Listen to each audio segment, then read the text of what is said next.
Dans une sphère médiatique, essentiellement tournée vers des contenus généralistes, où l'originalité n'a plus sa place au chapitre, où le secteur de l'économie et finance, pourtant poumon d'un État, sombre dans les oubliettes, voici enfin Ecofin Télévision. Économie et finance télévision, votre chaîne thématique essentiellement économique, vous offre un contenu original. Nous traitons des questions monétaires, commerciales, énergétiques, minières, pétrolières et environnementales. Notre créneau, vous proposer des informations, des analyses, des perspectives et prévisions économiques. Ecofin Télévision vous permet également de comprendre la coopération entre les États et les institutions, sans oublier l'épineuse question de la dette. Ecofin Télévision, tout savoir sur les investissements, les échanges commerciaux, la balance commerciale et la balance des paiements, le taux d'échange, l'état des lieux de la lutte contre les détournements des finances publiques, la coopération bilatérale ou multilatérale. Ecofin Télévision vous explique comment l'économie nationale est directement liée à l'économie mondiale. Notre particularité fait notre originalité. C'est pourquoi nous disons Ecofin Télévision, mieux que savoir sur l'économie et finance, comprendre.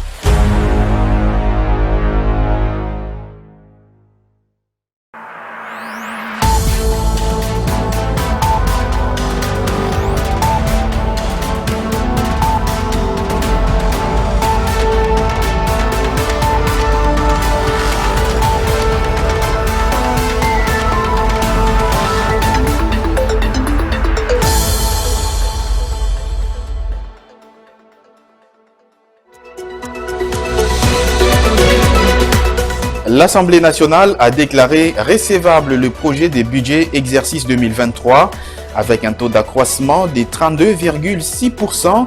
Le budget 2023 est chiffré à 14,6 milliards de dollars américains. Dans ce journal, vous écouterez les réactions de quelques analystes. Et puis, alors que la demande devient de plus en plus croissante sur les marchés locaux, l'industrie pétrolière de la République démocratique du Congo a enregistré une stagnation dans la production au cours des 8 premiers mois de l'année 2022. Les détails à suivre également dans ce journal. Je suis très heureux de vous retrouver pour vous informer. Bienvenue à toutes et à tous dans cette nouvelle édition du journal sur votre télévision. Je le disais dans l'entame, les députés nationaux ont déclaré recevable le projet de budget pour l'exercice 2023 lors de la plénière tenue ce mardi 1er novembre 2022 au Palais du Peuple. Le texte est envoyé à la commission Ecofin et contrôle budgétaire et un délai de 15 jours a été accordé à cette commission afin de présenter son rapport à la plénière. Le projet de loi des finances 2023 est présenté en équilibre en recettes et en dépenses à hauteur de 29 511 milliards de francs congolais, soit à 14,6 milliards de dollars américains, soit un taux d'accroissement de 32,6% par rapport au budget de l'exercice 2022. Sur ce même chapitre, justement, les réactions ne se sont pas fait attendre. La volonté du président Tshisekedi, l'encadrement de l'inspection générale des finances et la constance du gouvernement sont présentées comme quelques-unes des raisons à la base de l'accroissement des prévisions budgétaires de l'exercice 2023, dont le projet, justement, a été jugé recevable ce mardi à l'Assemblée nationale. Je vous prie d'écouter à ce sujet Wilson Monzemba, il est journaliste et analyste. Je crois d'abord que c'est la volonté politique. On doit commencer par là. Parce que si le chef de l'État n'avait pas cette volonté politique, aujourd'hui nous savions que nous avions l'économie qui est déjà extravertie. Donc l'économie est détenue entre les mains des individus. Et cette économie qui est détenue entre les mains des individus est difficile à orienter. Mais il s'est fait que le chef de l'État a érigé une patrouille à travers l'inspection générale des finances où aujourd'hui les recettes de l'État sont contrôlées en amont et en aval. Aujourd'hui, tout mandataire de l'État a l'exigence du contrôle. Aujourd'hui, nous avions les contrôles qui est presque permanent. Nous constatons la montée significative du budget de l'État. Donc, ce sont des efforts qui sont déployés par le chef de l'État, par sa volonté, à travers son Premier ministre, qui est M. Samalo Kondé, et dans l'ensemble du gouvernement. Au niveau salarial, il y a des augmentations qui ont eu lieu déjà au niveau de l'enseignement primaire et secondaire. Il y a une brèche que les Congolais ne font pas attention. Il y a eu des augmentations des salaires au niveau des magistrats et des professeurs des universités, si bien que c'est encore insignifiant, évidemment, mais du moins, il y a des avancées très significatives. Et aujourd'hui, le social du Congolais va s'améliorer. Ce n'est pas avec un bâton magique où d'un jour à l'autre, qu'on puisse constater directement les bénéfices ou les efforts du gouvernement, mais plutôt pendant un laps de temps. Il y a 3 secteurs qui sont primordiaux. Nous le savions, les secteurs en ce qui concerne la sécurité. En même temps, nous savions qu'il y a un problème des enseignants, nous savions qu'il y a un problème des médecins. D'une manière globale, c'est vrai que tout est prioritaire au Congo aujourd'hui.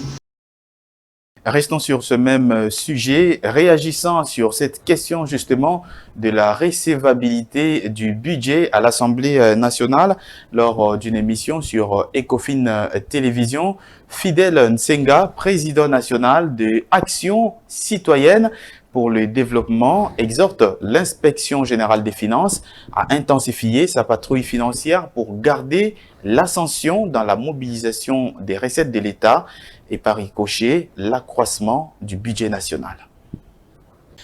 À l'éducation, on a réservé combien?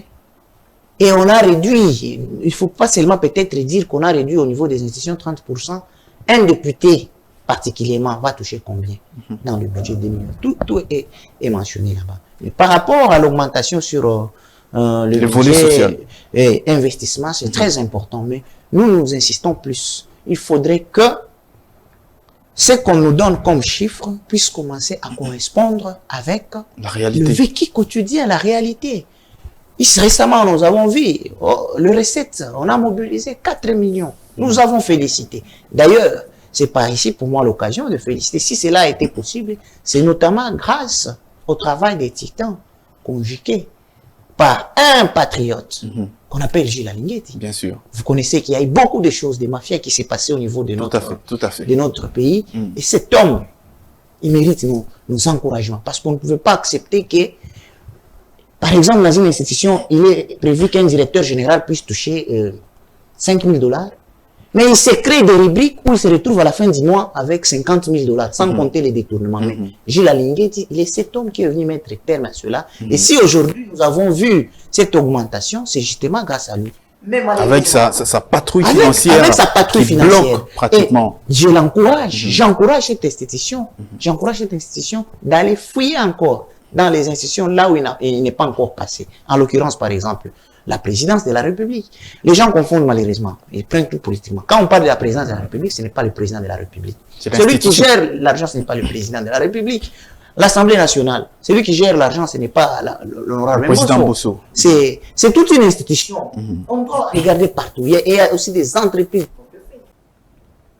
Et puis le gouvernement de la République démocratique du Congo veut rester optimiste dans la nouvelle agression à l'est du pays, mais surtout se refuse de faire un lien entre celle-ci et la mise en valeur actuellement souhaitée des blocs pétroliers et gaziers, comme le rapportent certaines sources. C'est le ministre de la Communication et Médias, porte-parole du gouvernement, Patrick Mouyaya, qui l'a dit devant la presse ce lundi. Cette expérience doit nous conforter davantage à l'idée que nous devons véritablement prendre conscience du rôle de notre pays et de ce que nous, citoyens congolais, avons comme responsabilité par rapport à ce pays. Nous avons tous les potentiels du monde ici, dont on parle, mais exploitons-le. Donnons-nous les moyens, par exemple, d'assurer la préservation de nos richesses. Moi, je ne voudrais pas, nous entendons, je ne voudrais pas aller chercher à blâmer les grandes puissances, nous font la guerre et tout le reste, parce que vous allez remarquer quelque part, quelqu'un l'a dit ici, il y a toujours un complice. Il y a toujours un Congolais qui contribue à une guerre contre sa propre patrie. Alors, je ne voudrais pas non plus voir de lien avec le fait que nous, on veut mettre en valeur nos blocs pétroliers, parce que justement, nous avons besoin de régler ces problèmes. Aujourd'hui, les Virunga dont tout le monde parle, mais c'est là que se passe la violence. Combien de gens, de manière claire, viennent condamner? Nous avons suivi la position américaine, nous espérons qu'ils iront plus loin, parce qu'il ne suffit pas de dénoncer les balles, il faut condamner. Et nous espérons, les autres sûrement, parce qu'il y a la diplomatie qui se fait. Vous avez vu que le président de la République a reçu l'émissaire du président angolais, qui s'occupe de la médiation du processus de Luanda, et que nous, qui sommes fidèles à nos engagements, notamment pour avoir une paix, une région stable, nous continuerons. Peut-être que ces pays-là travaillent en dessous de main, mais ici, il faut que le mal soit dit. Et nous attendons de tous ces pays du monde. Ce serait justice, dans un contexte où le monde se mobilise quotidiennement pour l'Ukraine qui est agressée, que le monde puisse se mobiliser, non pas parce que nous sommes au gouvernement, mais pour ces jeunes enfants qui déambulent, vous avez vu les photos, pour ces femmes qui sont à nouveau violées, et ça fait autant d'années que ça dure, ça doit s'arrêter. Toujours lors de ce briefing axé principalement sur la reprise de Rutshuru dans la province du Nord Kivu, des hostilités menées par justement l'armée rwandaise sous couvert du M23. Il a été relevé la volonté du gouvernement de la RDC à assurer la montée des FARDC, l'armée nationale, notamment en prévoyant dans le budget sous examen à l'Assemblée nationale une somme globale d'1 milliard de dollars américains à allouer à l'armée pour l'exercice 2023. Les détails dans ce reportage rendu par Tony Antoine Dibendila. C'est devenu une coutume pour le ministre de la Communication et des Médias. Cette fois-ci, face à la presse, il s'est attardé sur les multiples agressions que la République démocratique du Congo a été victime durant plus de 2 décennies, mais aussi et surtout sur le plan massif des réformes de l'armée et principalement sur la part importante réservée au FARDC dans les projets de budget exercice 2023 sous examen au Parlement. Ça fait 25 ans au moins que notre armée est sollicitée. Ça fait 25 ans que la crise à l'Est perdure. Ça fait 25 ans, les militaires, il y a des règles. Lorsque vous allez au front, vous faisiez peut-être 2-3 jours, on vous relève. C'est des choses dont on ne peut pas aller dans le détail et pour lesquelles, malheureusement, je n'ai pas tous les détails non plus. Peut-être qu'avec mon collègue de la Défense, un jour, on abordera les sujets. Mais ici, ce qu'il faut retenir, c'est qu'il y a un plan massif de réforme de l'armée. On a fait aboutir la loi de programmation militaire qui était attendue depuis une bonne dizaine d'années. On en parle, on n'en a jamais eu. Dans les budgets en cours d'examen dont on demandera la recevabilité demain à travers la voix du chef du gouvernement, il est prévu à peu près $1 milliard. C'est un effort considérable qui a été fait. Et donc, quoi qu'il en soit, moi je ne voudrais pas aller dans des comparaisons avec telle armée ou telle autre, mais nous allons, grâce à la stratégie mise en place, assurer la montée en puissance de nos forces armées pour défendre l'intégrité de notre territoire. Et donc, si aujourd'hui, vous savez, dans l'histoire des nations, il y a des cycles. Il y a des cycles, à un moment donné, nous étions, nous, les plus puissants de la sous-région, et aujourd'hui, il y a ce qui se passe. Ce qu'il y a aujourd'hui n'est pas appelé à rester comme tel, parce que nous avons déjà commencé le travail. Lorsque vous faites le diagnostic, vous savez par où il faut commencer à boucher. Je vous ai parlé du programme massif des recrutements des 18 000 jeunes. Ça veut dire que nous avons déjà pris conscience et que le reste c'est une question qui va se gérer avec le temps. En effet, un plan grandiose des recrutements des 18 000 jeunes est en élaboration. Les gouvernements espèrent ainsi, en parallèle d'autres stratégies, assurer la montée des FARDC. Et puis, le Premier ministre congolais, Jean-Michel Sama Lukonde, a procédé ce lundi 31 octobre 2022 à Béatrice Hotel à Kinshasa au lancement officiel de la campagne de sensibilisation au bien fondé du guichet unique intégral du commerce extérieur. Une occasion pour les opérateurs économiques de prendre connaissance des bien fondés du GUIS pour ainsi optimiser leur activité à l'import-export et transit des marchandises. Le guichet unique intégral du commerce extérieur est obligatoire à tous les opérateurs économiques œuvrant dans l'importation, l'exportation et le transit de marchandises en République démocratique du Congo. C'est le Premier ministre Jean-Michel Sama Lukonde qui l'a fait savoir au cours de cette cérémonie de sensibilisation sur le bien fondé de cet outil qui apporte plusieurs facilités, notamment grâce à la dématérialisation du processus. Il y a beaucoup d'avancées pour la facilitation auprès des opérateurs économiques pour leurs activités. La facilitation en termes de temps est très important parce qu'avant le guichet unique, il prenait beaucoup de temps, beaucoup de documents, beaucoup de papiers. Mais avec ce GUS, tout est en train d'être dématérialisé. Le guichet unique intégral du commerce extérieur facilite les opérations surtout grâce à la flexibilité de son outil interconnecté. Nous nous interfaçons avec les systèmes tiers, notamment la Banque centrale, l'OCC, BIVAC, la DGDA, etc. Pour ce processus, il y a des travaux qui sont réalisés. Comme vous savez, chaque entreprise, chaque entité a son système informatique à lui. Il va falloir au fait faire communiquer ces différents systèmes pour parler un langage unique entre guillemets. Et ce langage unique-là, lorsque nous recevons les informations, par exemple de la Banque centrale, nous les modulons pour les rendre interprétables par le système de l'OCC, de BIVAC, de la douane, etc.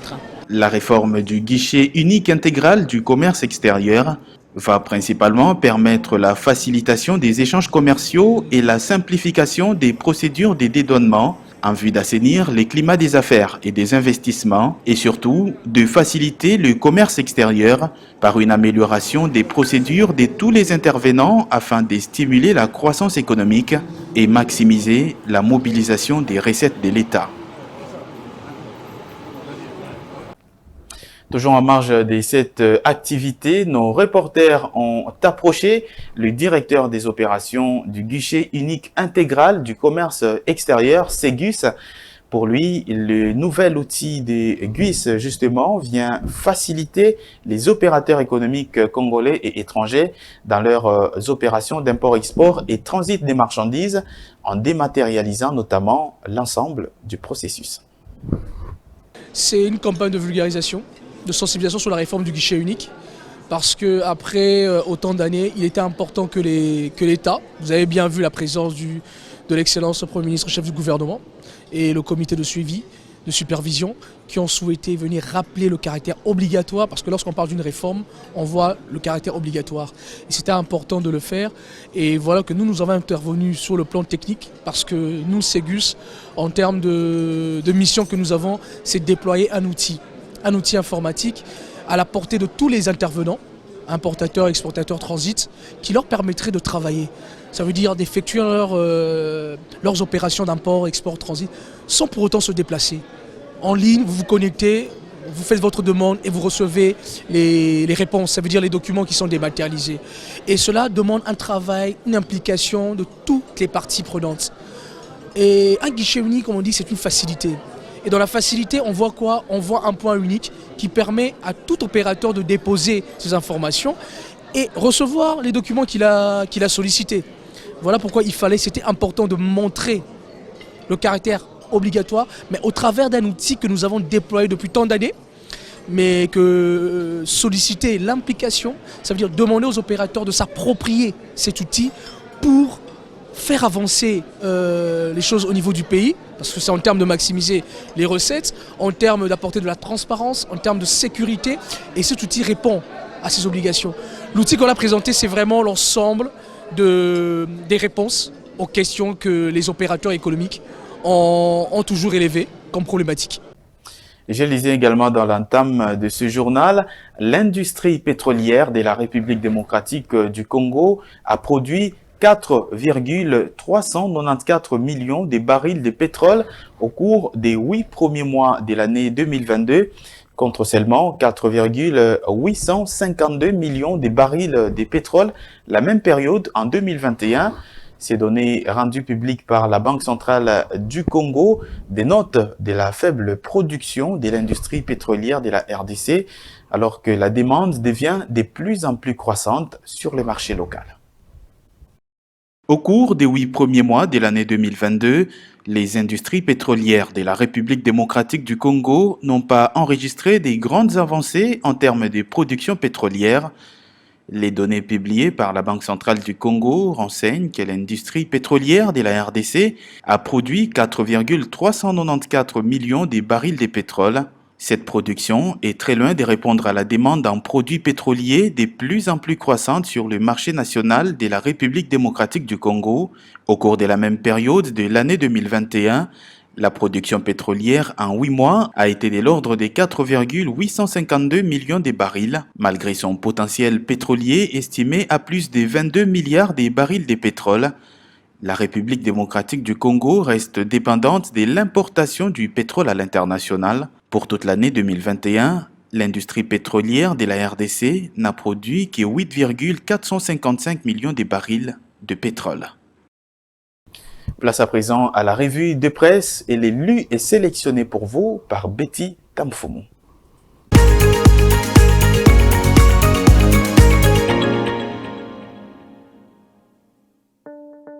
Bienvenue dans la revue de presse essentiellement économique sur Ecofin Télévision. Nous ouvrons la fenêtre avec l'agence congolaise de presse qui titre à sa une « Liquidation BIAC, les épargnants bientôt dans leurs droits ». Le journal note, d'après l'avocat conseil des actionnaires de cette banque, Pierre Okendembo, le planning de travail de la liquidation consiste en l'identification des épargnants, de créanciers sociaux et des fournisseurs de la BIAC.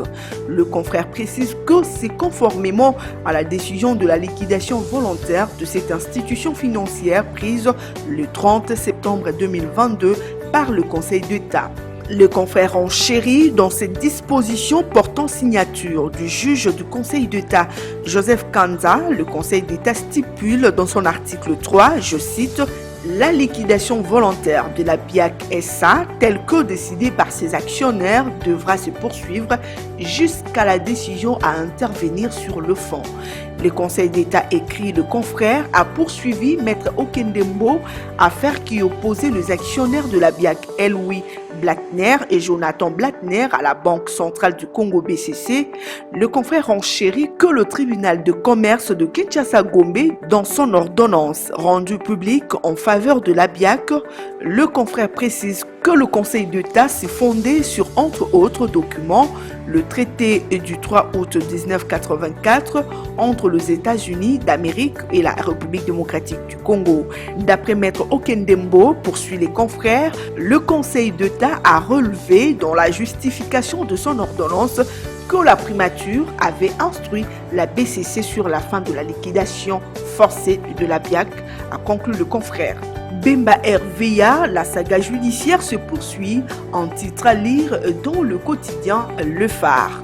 Le confrère rappelle que le 7 aéronefs de type respective Antonov 26 numéro 9 Ki-CLA, Boeing 707-300 numéro 9 Ki-CBW, 2 Boeing 727-100 et HS 125 et un Grumman 159 qui aurait appartenu à M. Jean-Pierre Bemba Gombo, constitué, précise le confrère, la flotte de la société Cosa Airways et faisait le transport aérien de personnes et des marchandises. Mais à la suite de la gestion calamiteuse, note le confrère, les associés de la société Cosa Airways avaient décidé d'immobiliser ces aéronefs. Bien plus, précise le confrère, après l'arrestation de Jean-Pierre Bemba Gombo par la CPI en 2007. La MONUSCO avait interdit à quiconque avec menace d'utiliser ces aéronefs. Le TGI Gombe, renchérit le confrère, avait fait fausse route. Il n'aurait pas dû, note le confrère, condamner solidairement la RVA SA et la République démocratique du Congo au paiement de la somme totale de 21 407 $, dont du 7 239 000 $ américains, représentant prétendument la flotte 3 168 000 $ américains de manque à gagner et 1 million de $ américains de dommages et intérêts. Si le TGI Gombe avait estimé que la RVA SA et la République démocratique du Congo sont responsables de l'immobilisation et destruction des avions de M. Jean-Pierre Bemba, il aurait, précise le confrère, désigné par un jugement avant dire droit, un expert aéronautique ou en aviation civile pour évaluer les aéronefs détruits et les manques à gagner. Il est curieux de constater, martèle le confrère, que la TGI Gombe a donné lui-même la valeur des avions radiés et longtemps immobilisés et a évalué le manque à gagner, alors que, précise le confrère, c'est le travail des experts en la matière, conclut le confrère. Samalou Kondé lance la campagne de sensibilisation du guichet unique intégral du commerce extérieur, GIS, un titre à retrouver à la une du quotidien L'Avenir. Une occasion pour le chef du gouvernement de la République démocratique du Congo, note le journal, d'appeler tous les acteurs à soutenir le GIS pour ainsi optimiser le recette publique en République démocratique du Congo. Le confrère enchéri qu'en présence de plusieurs ministres et autres invités, répondu présent à ces assises, le Premier ministre Samalou Kondé a rappelé que le guichet unique intégral du commerce extérieur qui a été institué par le décret numéro 11/019 du 14 octobre 2015 fait suite aux réformes gouvernementales dont l'objectif, précise le journal, est de rationaliser les opérations de prêt, de douanement et de post-dédouanement en ce qui concerne le commerce extérieur. Le journal écrit que c'est pour répondre aux faiblesses de l'outil informatique, à la multiplicité de procédures intervenant et de prélèvements, afin notamment d'atteindre une plus grande transparence dans ces systèmes, conclut le journal. Voilà, nous refermons la fenêtre ouverte. Bonsoir chez vous.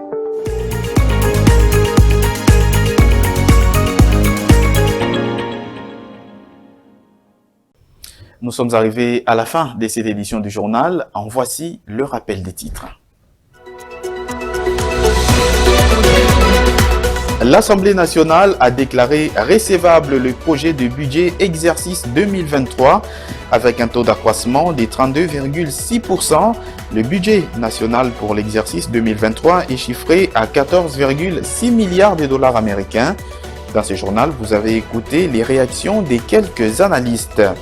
Et puis, alors que la demande devient de plus en plus croissante sur le marché local, l'industrie pétrolière de la RDC a enregistré une stagnation dans la production au cours des 8 premiers mois de l'année 2022. Les détails, vous les avez eus dans cette édition du journal. Fin de cette édition sur votre télévision. Merci à toutes et à tous de l'avoir suivi et je vous souhaite une très bonne suite des programmes sur votre télévision.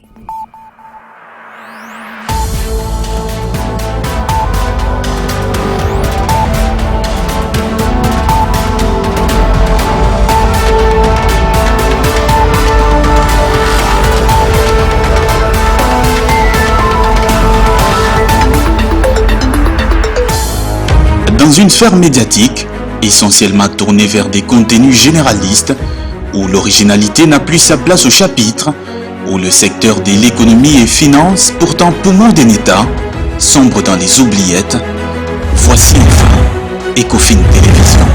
Économie et finance télévision, votre chaîne thématique essentiellement économique, vous offre un contenu original. Nous traitons des questions monétaires, commerciales, énergétiques, minières, pétrolières et environnementales. Notre créneau, vous proposer des informations, des analyses, des perspectives et prévisions économiques. Ecofin Télévision vous permet également de comprendre la coopération entre les États et les institutions, sans oublier l'épineuse question de la dette. Ecofin Télévision, tout savoir sur les investissements, les échanges commerciaux, la balance commerciale et la balance des paiements, le taux d'échange, l'état des lieux de la lutte contre les détournements des finances publiques, la coopération bilatérale ou multilatérale. Ecofin Télévision vous explique comment l'économie nationale est directement liée à l'économie mondiale. Notre particularité fait notre originalité. C'est pourquoi nous disons Ecofin Télévision, mieux que savoir sur l'économie et finance, comprendre.